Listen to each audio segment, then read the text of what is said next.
Good morning class. बेटा आज हम चैप्टर पढ़ रहे हैं अव्यय यानी कि अविकारी शब्द। हिंदी में इनको अविकारी शब्द भी कहते हैं। तो अव्यय की परिभाषा है जिन शब्दों पर लिंग, वचन और काल का प्रभाव नहीं पड़ता, उसमें किसी प्रकार का परिवर्तन नहीं होता, उन्हें अव्यय कहते हैं। यानी कि जो शब्द किसी भी लिंग, वचन और काल में बदलते नहीं है उसे हम अव्यय कहेंगे। एग्जाम्पल देखते हैं। लड़का आज नहीं आया है, तो लड़का आज नहीं आया है। ये जो आज है ये किसी भी लिंग में अगर लड़का का लड़की हो जाएगा तब भी चेंज नहीं होगा, या वचन कर देंगे लड़के का खूब सारे लड़के कर देंगे, या काल चेंज कर देंगे आया का भविष्य काल कर देंगे आएगा, तब भी ये जो शब्द है आज वो आज ही रहेगा। तो इसका मतलब ये जो आज शब्द है ये किसी भी लिंग, वचन और काल में नहीं बदला, इसलिए ये अव्यय है। अव्यय के 5 भेद होते हैं। एक क्रिया विशेषण, दूसरा संबंध बोधक, तीसरा समुच्चय बोधक, चौथा विस्मयादि बोधक और 5वां निपात।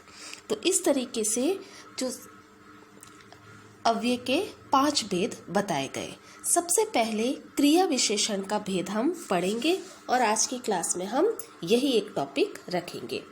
जो क्रिया की विशेषता बताते हैं उन्हें क्रिया विशेषण कहते हैं।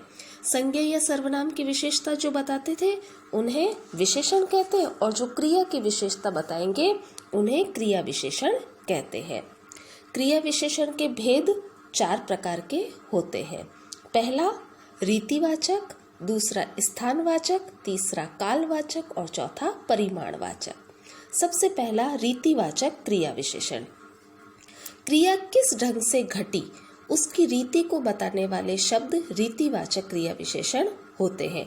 यानी कि अगर हम प्रश्न पूछेंगे क्रिया करने का जो तरीका होता है वो कैसा होता है, उसे हम रीतिवाचक कहेंगे। कहने का मतलब अगर हम कोई भी प्रश्न पूछें कि कैसे, वह धीरे धीरे चलता है। हमने प्रश्न पूछा कैसे चलता है, उत्तर मिल रहा है धीरे धीरे चलता है। वह तेजी से आया, कैसे आया, तेजी से आया। तो कोई भी सवाल का जवाब अगर हम कैसे से पूछते हैं तो उसे हम रीतिवाचक क्रिया विशेषण कहते हैं। सेकंड आता है स्थानवाचक। क्रिया कहाँ घटती है उस स्थान का संकेत करने वाले शब्द स्थानवाचक क्रिया विशेषण होते हैं। इसमें हम स्थानवाचक क्रिया विशेषण में हम प्रश्न पूछेंगे कहाँ का। कोई भी सवाल होगा और क्रिया से संबंधित हम उसे सवाल पूछेंगे कहाँ। जैसे तुम सब नीचे बैठो, कहाँ बैठो, नीचे बैठो। तो ये जो नीचे शब्द है ये क्रिया विशेषण तो है, लेकिन क्रिया विशेषण का भी स्थानवाचक क्रिया विशेषण होगा। आप वहां पहुंच जाना, कहाँ पहुंच जाना, वहां पहुंच जाना, तो वहां स्थानवाचक क्रिया विशेषण। थर्ड नंबर पे आता है कालवाचक क्रिया विशेषण। क्रिया के घटने का समय बताने वाले शब्द कालवाचक क्रिया विशेषण होते हैं। कालवाचक में हम जो प्रश्न पूछेंगे वो होगा कब। यह काम आज हो जाना चाहिए। कब हो जाना चाहिए, आज। तो आज जो शब्द है वो कालवाचक क्रिया विशेषण होगा। तुम दिन रात काम करते हो। कब काम करते हो, दिन रात काम करते हो। ये दिन रात जो शब्द है वो क्रिया विशेषण का कालवाचक का एग्जाम्पल होगा। नेक्स्ट नंबर पर आता है हमारा परिमाणवाचक क्रिया विशेषण। क्रिया की मात्रा या परिमाण के बारे में सूचना देने वाले शब्द परिमाणवाचक क्रिया विशेषण होते हैं। यहाँ पर क्रिया की मात्रा बताई जाती है, उसकी क्वांटिटी बताई जाती है। जैसे वह कम बोलता है, कितना बोलता है, तो परिमाणवाचक में हमें प्रश्न पूछना है कितना।